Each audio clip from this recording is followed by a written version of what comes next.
ሰላም አለይኩም ወራህመቱላሂ ወበረካቱ። ውድ ቤተሰቦቼ እንዴት ናችሁ? ሰላም ናችሁ ወይ? ከኔ ጋር አልሐምዱሊላህ ረቢል ዓለሚን።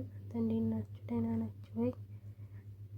ኢንሻአላህ ከትናንትና የቀጠለ ቪዲዮ ይዤላችሁ መጥቻለሁ። ወደ አሰራሩ እዚህ ጋር እንግዲህ መጀመሪያ አብኩቼው ነው እርሾውን አጥልዬ ደፍቼ አብኩቼ ካቦካው ከጨረስኩ በኋላ ነው እዚህ ጋር በጁስ መፍጫው መፈጫው ሊጡን ማለት ነው።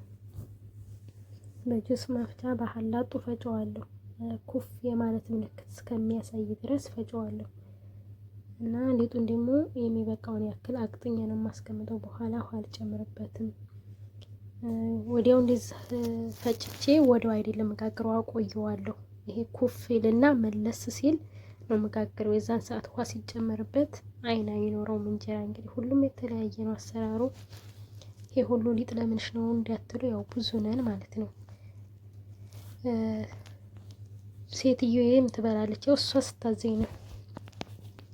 እዚህ ጋ ደግሞ ዶሮ ልሰራ ትንሽ እያቁላለሁ ነው። እንቁላሌን ጥጃለሁ እና ሴትዮዬ ስታዘኝ ነው እንጂ በራሴ ፍላጎት አልሰራም። እሷ ስሬ ስትለኝ ነው። እንጀራ ጋገሬ ምናምን ትላለች፣ ወጥ ስሬ ትላለች፣ ዶሮ ወጥ ስሬ ትላለች እና ትፈልጋለች። ፊሊፒን ጓደኞችማ ያው ከስር ከስር ነው የሚበሉት ማለት ነው። እንግዲህ የምጣዱና የሞግዱ ነገር ተውት። አዎ ሰው ባለው ነው አይደለ? እዚህ ዶሮዬን ሰርቼ ጨርሻለሁ። ያው እንግዲህ ማዞሪያዬ ደግሞ ማዞሪያ እንኳን ያው አሪፍ ነው። እስኪ ስንት ሊብር እንጀራ እንደጋገርኩ ሰርግ ድግስ በሉት እና በጣም አሪፍ ነው። ሀቂቃ በጣም አሪፍ ነው። እንደዚህ እያደረጋችሁ ብሉ ማለት ነው። አንዳንዴ ለራሳችሁ ሰርታችሁ ብትበሉ የተሻለ ነው።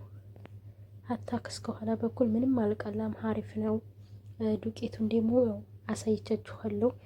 2 ኮከቦች አሉት። ምንም አላምሰው ምንም አልለው ማለት ነው። 1 ኮከብ ያለው ረቀም ዋህድ የሚለው ነው እና ይሄን ይመስላል ቤተሰብ።